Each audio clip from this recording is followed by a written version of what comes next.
La inflación, el mejor negocio para la dictadura cubana. ¿Cómo están amigos? Bienvenidos a Noticias Importantes. Comenzamos.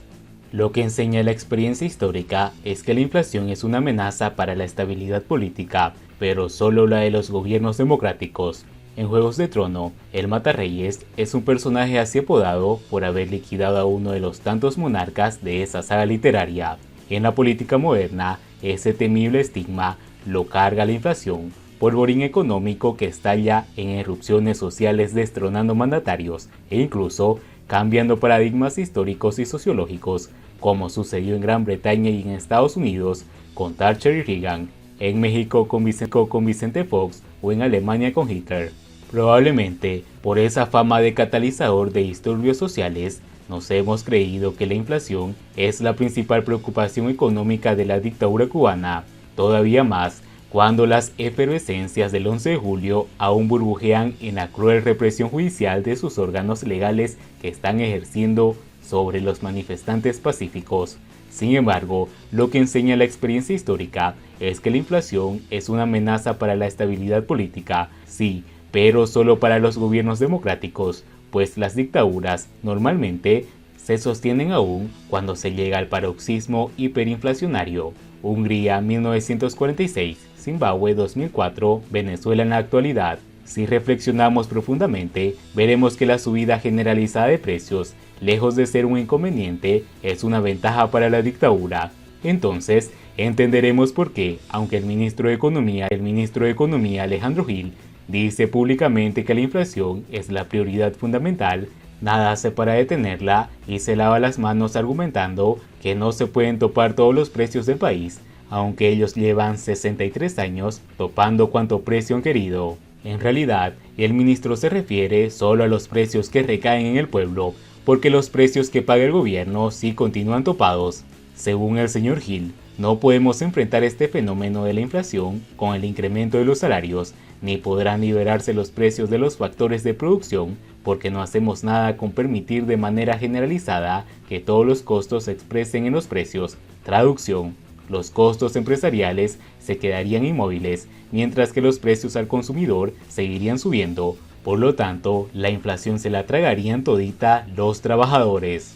Está la desfachatez al respecto y la crueldad que, en medio de la precariedad actual, acaban de darle potentes cadenas de las tiendas y otras entidades comercializadoras para que, con algunas excepciones, pongan libremente los precios a todos los demás productos, según correlación con los referentes al mercado.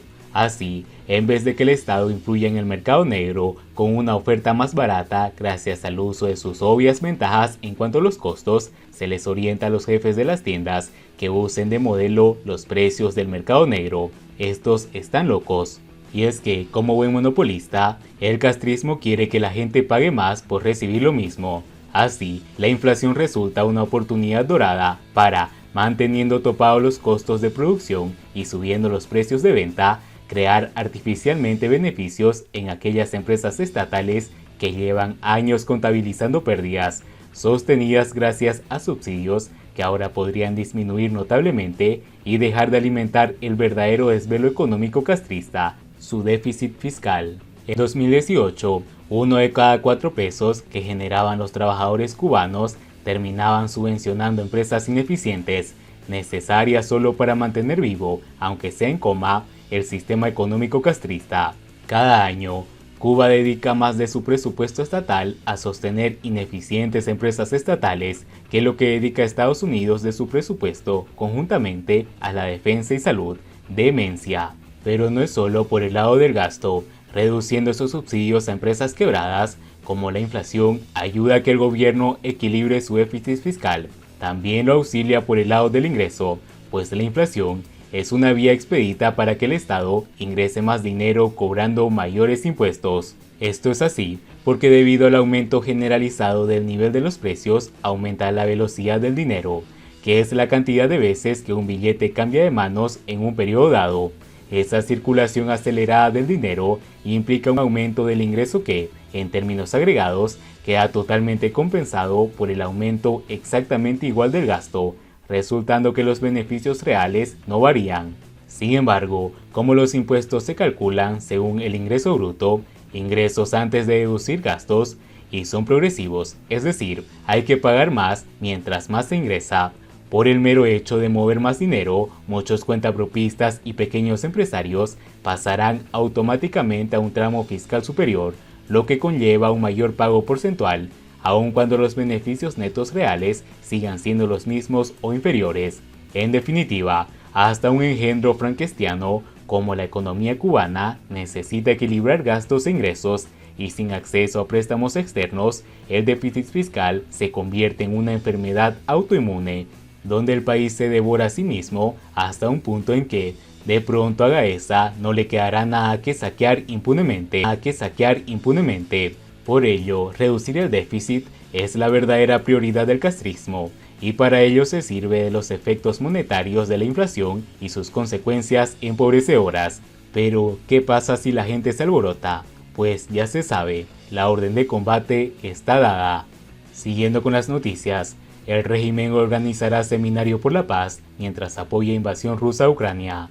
El evento reunirá a luchadores por la paz, antibelicistas y amigos de Cuba para exigir el cese de la carrera armamentista que desarrolla el imperialismo estadounidense junto a sus aliados de la OTAN, según la dictadura. La ciudad de Guantánamo acogerá próximamente el 7º Seminario Internacional por la Paz y la abolición de las bases militares extranjeras de Estados Unidos y la Alianza Atlántica, en un evento convocado por el Instituto Cubano de Amistad de los Pueblos y el Consejo de Paz Mundial. Según una nota del Ministerio de Relaciones Exteriores de Cuba, MINREX, difundida por medios oficiales de la isla, el seminario reunirá a luchadores por la paz, antibelicistas y amigos de Cuba para exigir la eliminación de las bases e instalaciones extranjeras. El foro se desarrollará del 4 al 6 de mayo de 2022. Reivindicará supuestamente la importancia y vigencia de la Proclama de América Latina y el Caribe como zona de paz, aprobada en 2014 por los jefes de estados y de gobiernos de la región. El 7º Seminario Internacional por la Paz se produce en un momento en que Rusia continúa la invasión al territorio ucraniano, un conflicto que cuenta con el respaldo del régimen de La Habana. Cuba es uno de los pocos países del mundo que ha mostrado su apoyo a la guerra desatada por el Kremlin, bajo el pretexto de que Moscú tiene derecho a defenderse de las amenazas y pretensiones de Estados Unidos y de la OTAN. No obstante, la propaganda castrista ha intentado blanquear la imagen de los agresores, evitando emplear términos de evasión y difundiendo contenidos de cadenas controladas por el Estado ruso. Y bien amigos, así vamos terminando las noticias importantes del día de hoy. Por favor, nos ayudarían mucho compartiendo las noticias y así poder informar a muchas más personas de la verdadera realidad en Cuba. Patria y vida mis hermanos, nos vemos en el siguiente